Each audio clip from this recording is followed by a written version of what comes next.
What's going on, guys? Nerdlocker.com back here with even more comic reviews this week. I'm starting off with Iron Man number 10, The Secret Origin of Tony Stark, Part 2.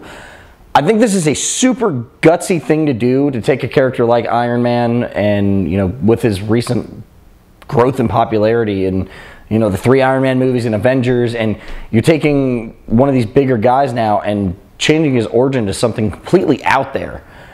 I think it's cool, but I want to see how it pays off. This issue, you find out that the Starks really had a hard time having a child. That when, I guess, Tony was in the womb, doctors told him that he would not live through birth. It's not going to happen. So Howard went to a bunch of different people, you know, knowing that he was a founding member of S.H.I.E.L.D. now. He has all these different connections, and you see some pretty cool little people he talks to. And he actually ends up talking to an alien, and the alien tells him that there's somebody that can help him and fix all this. So he goes and gets the team together, including Dum Dum Dugan, Thunderbolt Ross, a couple other people. And just the start to this story, I mean, there's obviously a lot more to come, and the last line of the comic book is really cool, which makes me want to keep reading this. But like I said, I want to see how this pays off before I have any final thoughts on this. So I'm gonna give this one 3.5 out of 5 Nerd Skulls, just because I want to see where it goes, and I just hope the payoff is good. Hey there, guys, Kevin here with my comic reviews for the week. I got to read Batwoman number 20, and man, this book is really solid. I gotta be honest, I have not kept up with it in the last couple years, actually. I dropped off of it. I just couldn't keep up with this book and my other stack and blah, blah, blah, blah. All the reasons why people fall out of books. But picking this up, I kind of know what's going on. You know, you don't really have to know everything about it. You kind of have to have a little bit of a Batwoman backstory. Kind of have to understand what's going on, deals with her sister and stuff like that. People who kind of not around anymore. So I don't want to give too much away, but you do find out some big bombs, some big truths that come out, and it's really interesting. And I really love that J.H. Williams can write and draw this book. It's really awesome. Some Batman artists have done that and tried that, not so successfully. So I really like that this guy is killing it.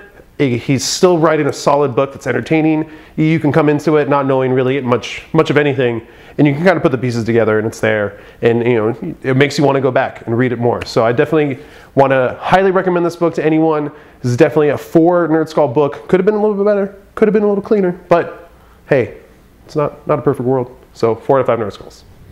What's up, nerds? This week I got to review Star Wars, Darth Vader and the 9th Assassin, issue number 2. An okay book, at least for as far as I'm concerned, for an issue number 2. We kind of get to see a little bit more of the villain in this book, but not really much is given into you story-wise. We kind of get to see this cool new separatist group that is separate from the Rebel Alliance, that kind of sends in guys to try to make hits out on different officers and different, you know, high-ranking characters in the Empire. But besides that, I'm still a little lost. It's really weird that now they've just introduced some group of old magic guys who, for whatever reason, can actually, you know, cloud the judgment of the dark side, which is something that I thought only the Jedis could do, and now we're just learning about it. So we'll see where it goes. My next issue, I'm still holding on for this one. I'm going to give it 3 out of 5 Nerd Skulls. Check it out.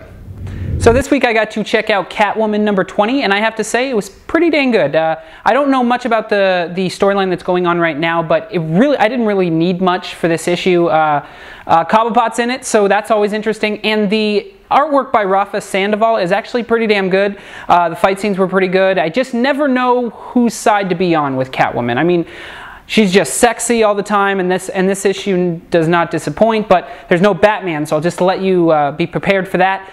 So she doesn't get sexy down with Batman. She doesn't get sexy with anybody. She's just sexy. So expect that. The book is good. The story moves. I want to check out the next issue. I might even add this one to my list, so I'm going to give it 4 out of 5 Nerd Skulls. All right, guys, so I got to read Conan number 16, and oh, man, this was an awesome issue. This is one of my favorite books. I say it every time I review it, but it really is an outstanding book. And this issue, it deviates greatly from what the last couple story arcs have been. Those have all been like action and fighting and espionage, like sneaking and stuff like that. Like normal things you would expect from a barbarian book. This one, Conan reunited with his love, Belit, the pirate queen. That's so awesome that him and this pirate queen are together. It's really actually one of the better dynamics in the book. But anyways, they're together and they end up in like this pleasure house and they're like doing their stuff, and then they start taking drugs, and the book just gets better and better, and it's awesome. And they go on a crazy trip and Conan's fighting it and she's not, and it's just real. It's like if you put them in today's world and they're just a couple taking like E or something, it's like, oh my god, this is like kind of like what people would talk about, and one would be reluctant, and one would totally be like, oh my god, I'm on for the ride. And it's just really, really good. A really great like intro to a crazy deeper story, and like the trip's still going, so it's really like, oh man, it's pretty interesting. It's pretty nuts. It's not like a Beatles trip. It's not really vibrant and stuff. It's totally like Conan, gritty and dark and kind of lighthearted a little bit, but something's gonna happen. Something hardcore is gonna happen. I can feel it. Can't wait to see it happen. 5 out of 5 Nerd Skulls. It deserves every single one. Hey there, fellow nerds. Jasper here with my review of Batgirl issue 20. We see Barbara Gordon in a situation that we really never see this character before. She's coming to grips with the death of her brother, and we see a vulnerable state with her, which is just interesting to see because she's having a really hard time coming to terms with this. She ends up going to her psychiatrist and really wants to spill her guts, but at the same time, she really can't, because she can't just divulge and say, hey, I'm Batgirl, and no, you know, that won't work.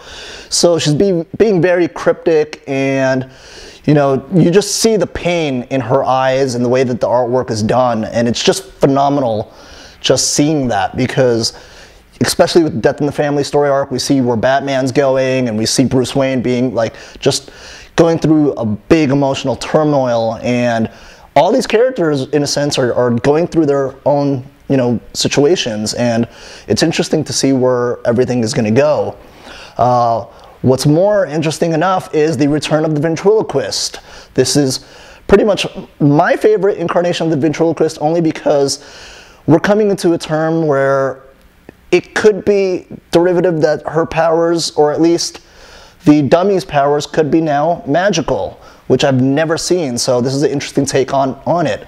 So the only thing I can say is you got to definitely check it out. I can't and won't divulge any more interesting spoilers and or facts, but it's something that you should definitely see and read. I'm giving this a 3 out of 5 Nerd Skulls. All right, next up I got to read Wonder Woman number 20. I love this series. I love just the idea and everything that Brian Azzarello has done with this. I'm loving all of the different ties to the family, all this Greek mythology, and how it's all playing in to Wonder Woman and what she's doing now. This issue, we finally see the firstborn son kind of on land, and I think this is when stuff is really going to start happening.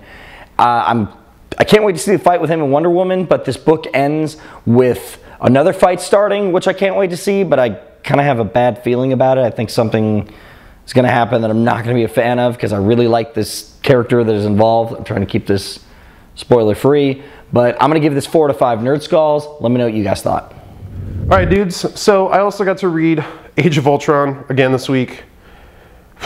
Man, I really thought I had a handle on what this book was. I really thought I understood where this was going. I thought I could read Brian Michael Bendis like that and be like, you know what? I've read all of his stories. I've followed this guy forever. I know he'll surprise me, but I can still predict what's happening. And this issue proved me 150% wrong.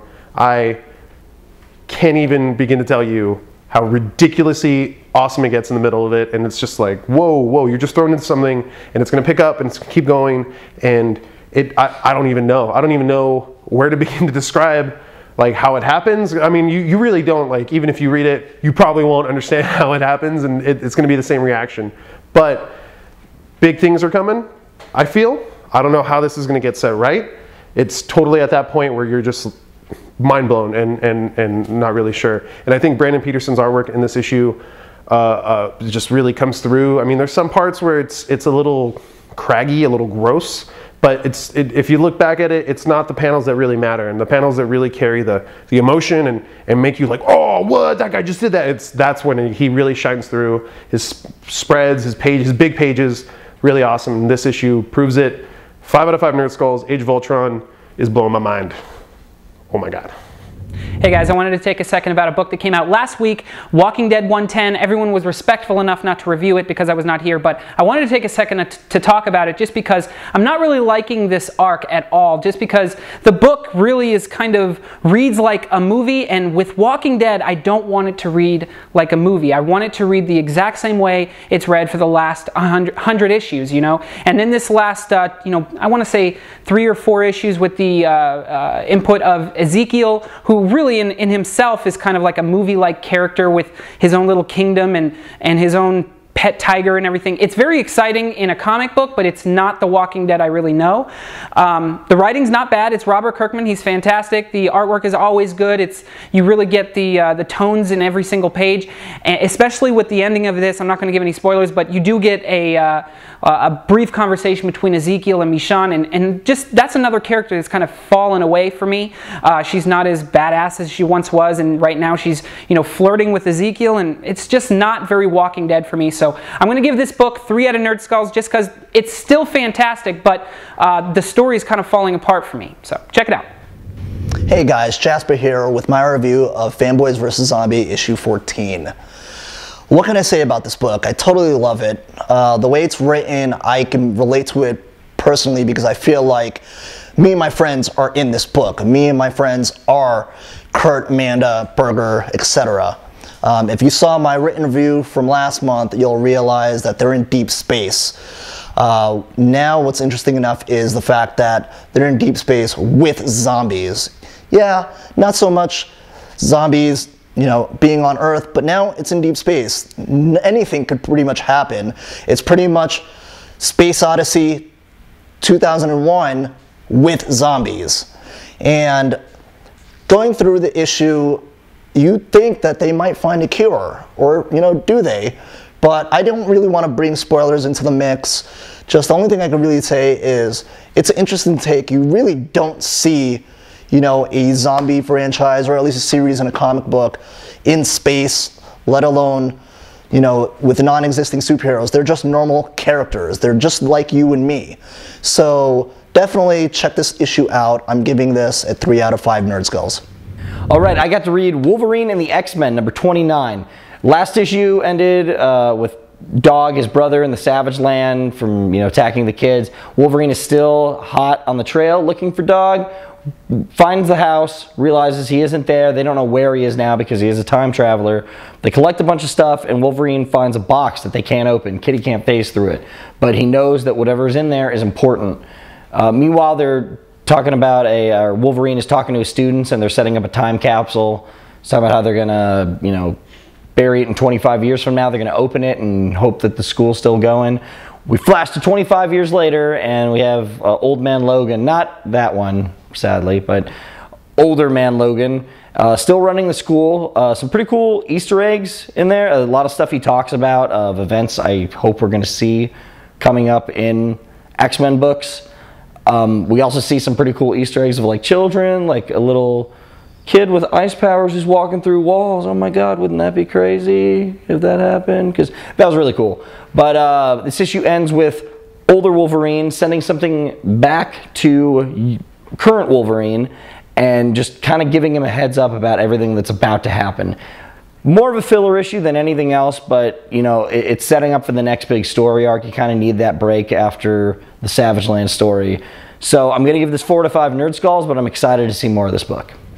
What's up, guys? I'm back again, but this time with the review of Ultimate Spider-Man number 23, Spider-Man No More, the next little story arc in the Ultimate series, which I have been a huge fan of. It's really great to see just like these characters interact again. It's been a year since the events of Miles' mother's death, and you kind of get to see, you know, Miles a little bit older, Genki a little bit older, and now his girlfriend, Miles' girlfriend, Kate Bishop, and you kind of get a little, you know, taste of what their relationship's like, and that's really cool. It's also great to see the dad and Jessica Drew, and just kind of how he's dealing with his life since giving up Spider-Man after the events of well, the Venom arc. So it was an awesome book, I have to tell you. Marquez does great in artwork.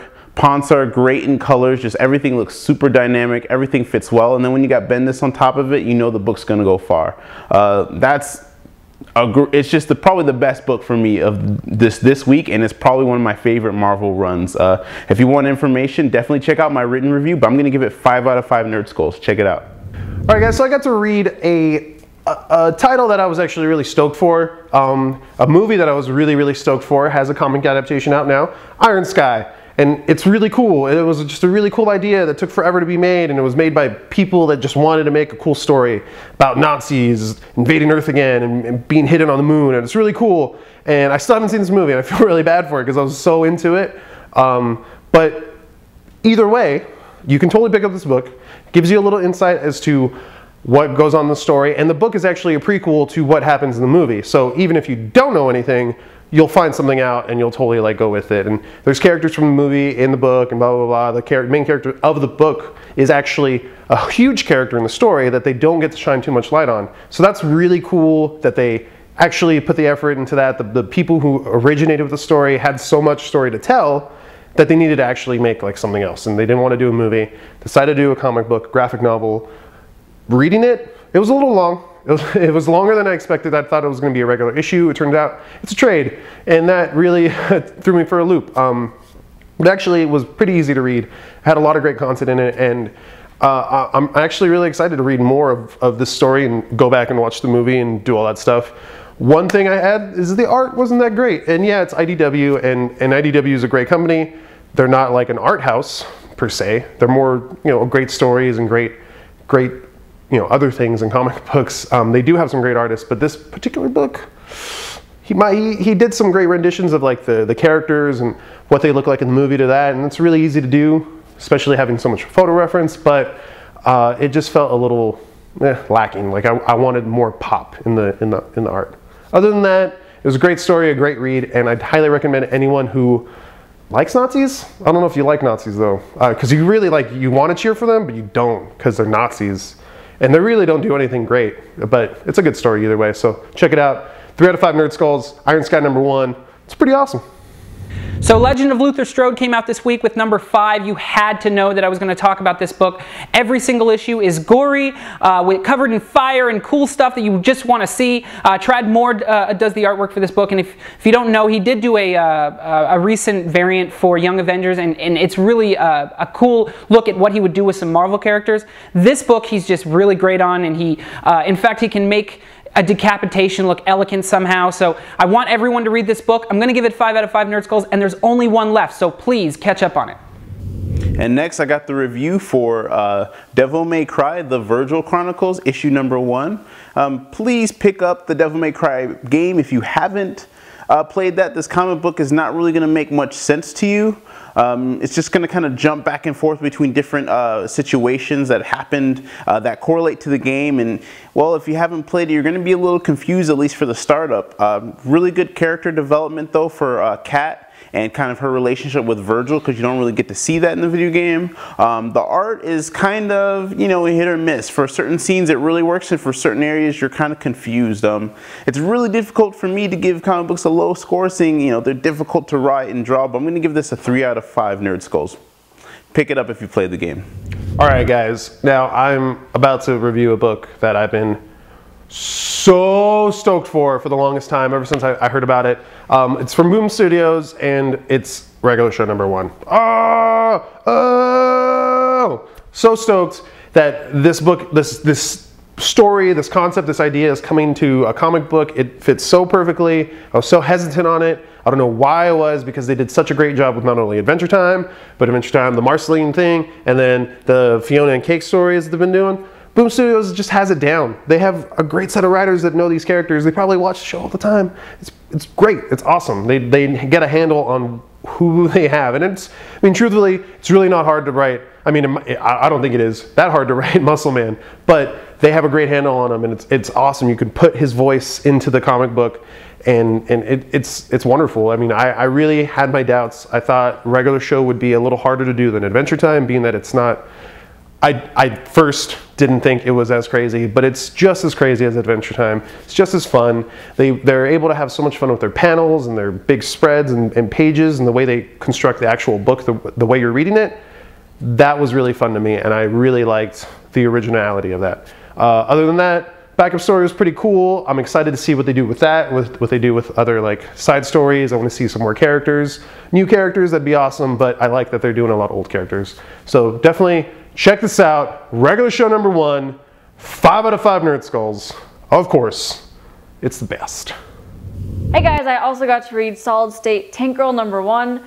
And I've never read a Tank Girl book, so I didn't really know what to expect other than kind of a lot of badassery from what I hear, and that's pretty much what I got. It was definitely an interesting reading experience. There's a lot of sexual innuendo. There's a lot of explicit sexual content as well, but I was actually thoroughly amused, and I just had a fun time reading it. How can you not have fun with people in a tiny ship-like exploring vessel named a sausage going into a kangaroo's testicle? I was just amused, and I thought it was a fun read from beginning to end, so I'm actually going to give this book 4 Nerd Skulls.